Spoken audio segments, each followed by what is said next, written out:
ゼロになったっていい。Kylo berdiri membeku di tempatnya.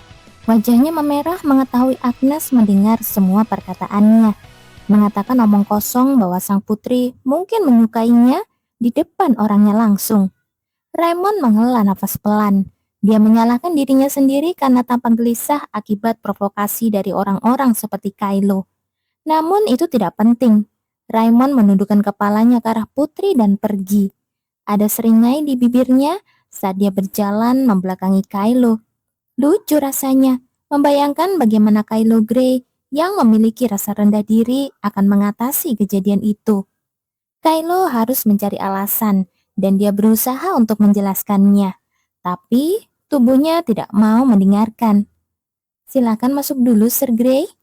Sang putrilah yang memecah keheningan. Agnes berbicara dengan suara yang lebih dingin dari biasanya. Kylo memejamkan matanya erat-erat. Sang putri pasti merasakan ketidaksenangan. Kylo melihat putri Agnes duduk di sofa ruang tamu. Kylo siap menerima keputusan apapun yang diberikan sang putri kepadanya. Kylo mengira dia akan langsung disuruh berlutut.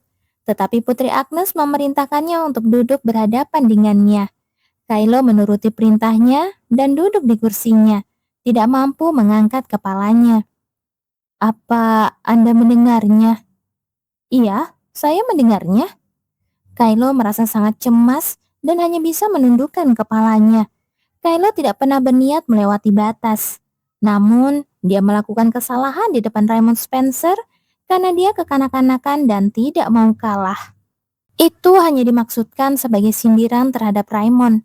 Sang putri pasti berpikir dia tidak tahu diri dan sudah melewati batas hanya karena sang putri memperlakukannya dengan sedikit lebih baik. Hanya karena merasa rendah, Kylo jadi menunjukkan sisi licik dan hinanya pada orang yang dia harap tidak akan pernah melihatnya.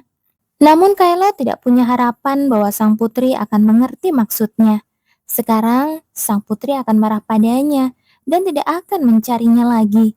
Tatapan mata yang hangat, senyuman, dan tawa yang membuatnya salah paham itu tidak akan bisa dia lihat lagi. Saat memikirkan hal itu, Kylo merasa sangat cemas. Keringat mengucur di tinjunya yang terkepal. Kepalan tangannya yang tak pernah gugup, bahkan di hadapan monster atau iblis raksasa, mulai gemetar. Dia harus mencari alasan, namun dia tidak tahu harus berkata apa atau bagaimana mengatakannya. Ucapan saya itu tidak serius. Saya hanya ingin memprovokasi berdebat. Maksud saya Raymond Spencer. Mungkin ini hanya terdengar sebagai alasan. Maafkan saya. Agnes juga tidak mengatakan apa-apa. Jantungnya berdebar kencang sejak tadi. Astaga, idolaku ternyata anak kelinci. Bagaimana bisa kucing merangkap jadi kelinci juga? Kenapa semakin lama dia semakin manis dan imut? Dari sudut pandang seorang penggemar, memang menyenangkan kalau karakter favoritnya sedang bahagia. Tapi melihat dia menunjukkan rasa rendah dirinya dengan tidak mampu mengendalikan emosinya seperti ini, juga terasa sangat menyenangkan. Seseorang yang telah membaca cerita aslinya pernah mengkritik Kylo Grey karena sifatnya yang kasar, picik, dan memiliki rasa rendah diri. Namun justru karena itulah Agnes menyukai Kylo. Semua manusia memiliki kekurangan, tetapi Kylo adalah orang yang kuat karena dia tahu bagaimana mengakui kekurangannya sendiri. Orang-orang terkadang lupa, tetap rasa rendah diri juga bisa menjadi dorongan yang membuat seseorang berkembang. Kylo tahu bagaimana mengakui perasaan rendah dirinya. Meskipun dia sering mengkritik dan merasa iri kepada Raymond, pada akhirnya dia tetap mengakui kehebatan Raymond. Bahkan, dia rela mengorbankan dirinya demi banyak orang yang percaya bahwa Raymond Spencer adalah seorang pahlawan. Namun bahkan sebelum akhir cerita itu terjadi, Agnes sudah memilih Kylo sebagai karakter favoritnya. Seperti yang sering disebut orang-orang sebagai takdir. Mungkin memang takdir yang membuat Agnes dan Kylo bertemu seperti ini. Karena itu, saat kau menerima kekuranganmu dengan jujur begini, kau jadi terlihat lebih manis. Tanpa berpikir panjang, Agnes pun bertanya, "Jadi, sebenarnya Anda memang tidak berniat merayu saya?" Agnes tidak bermaksud membuat karakter favoritnya merasa malu, Tetapi memang benar bahwa Kylo terlihat sangat menggemaskan saat ini. Kylo yang sedang malu benar-benar terlihat sangat lucu seperti anak kucing. Apapun kata orang lain, baginya Kylo adalah kelinci kecilnya, anak kucingnya, bayi kecilnya, dan segala macam panggilan sayang lainnya. Tentu saja, mana mungkin saya berani. Ya, sayang sekali. Kalau Kylo benar-benar merayunya, Agnes pasti akan langsung jatuh hati padanya dalam sekejap. Jawaban itu memang sedikit mengecewakan, tetapi Agnes tidak bisa berbuat apa-apa selain menganggukkan kepala. Namun ada satu hal yang membuatnya bingung. Tunggu sebentar, kenapa jika Anda menggoda saya bisa memprovokasi Sir Spencer? Padahal para pelayan bilang Sir Spencer membenci saya. Saya juga mengira begitu, tapi setelah melihat gerak-geriknya belakangan ini, sepertinya itu tidak benar. Serius? Kenapa? Agnes mengerutkan kening merasa tidak nyaman hanya dengan memikirkannya saja. Kylo menjawab dengan percaya diri.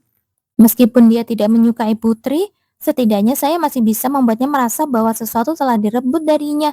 Apalagi kalau yang merampas sesuatu darinya adalah orang yang berstatus rendah. Agnes menelan kata-katanya.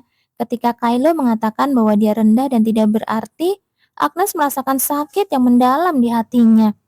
Agnes sebenarnya ingin langsung mengkoreksinya dan mengatakan bahwa Kylo sama sekali bukan orang rendahan. Tetapi dirinya di masa lalu juga membencinya lebih dari siapapun. Kalau begitu, apa Sir Spencer akan semakin tidak senang kalau melihat kita lebih dekat? Kylo menjawab pertanyaan tak terduga itu dengan canggung. Kemungkinan begitu, Agnes berkata sambil tersenyum. Bagaimana kalau kita terlihat lebih dekat untuk sementara waktu? Reaksi sang putri ternyata benar-benar berbeda dari yang Kylo perkirakan. Putri Agnes sebenarnya berhak untuk sangat marah. Namun, sang putri sama sekali tidak berniat melakukan hal itu. Sebaliknya, dia kembali tersenyum kepada Kylo. Saya tidak ingat apapun tentang dia, tapi entah kenapa, sepertinya akan menyenangkan melihat Sir Spencer kesal. Maaf, Sir Grey juga sepertinya menginginkan hal yang sama. Jadi, bagaimana kalau untuk sementara ini kita bekerja sama dan berpura-pura akrab? Kylo Grey menatap Agnes dengan tatapan kosong. Sudut matanya melengkung manis dan ujung bibirnya terangkat membentuk senyuman yang cantik. Ini berbahaya. Pada akhirnya, Kylo tidak bisa menjauhinya dan memilih untuk melangkah masuk ke tengah harapan bodoh. Kylo tidak punya alasan untuk menolak. Saya suka ide itu. Bagus, kita sudah sepakat ya. Agnes tertawa saat Kylo memakan umpannya. Beberapa saat yang lalu, Agnes ingin sekali mengajar Raymond Spencer yang tiba-tiba datang entah dari mana dengan tinjunya. Tapi sekarang, dia ingin kembali dan memberinya uang jajan. Terima kasih Raymond, kau adalah pahlawan sejati. Berkatmu, aku jadi punya kesempatan untuk lebih dekat dengan Kylo. Agnes tertawa sendiri dan memutuskan untuk menikmati kebahagiaan ini untuk sementara waktu. Selain itu, setelah semua dokter istana melakukan pemeriksaan, disimpulkan bahwa Putri Agnes hanya kehilangan sebagian ingatan dan tidak mengalami masalah selain itu. Jadi, Putri Agnes diizinkan untuk kembali menjalankan tugas di pergaulan kelas atas. Agnes diberikan kebebasan dan tidak perlu terkurung lagi di kamar. Dan itu juga berarti sekarang siapapun bisa datang mengunjungi istana sang putri dengan bebas.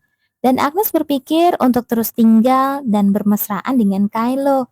Tapi Agnes tidak pernah menyangka orang pertama yang datang menemuinya justru pemeran utama wanita dalam novel. Agnes menatap kosong orang tak terduga yang datang ke tempatnya itu yang saat ini sedang menangis di depannya.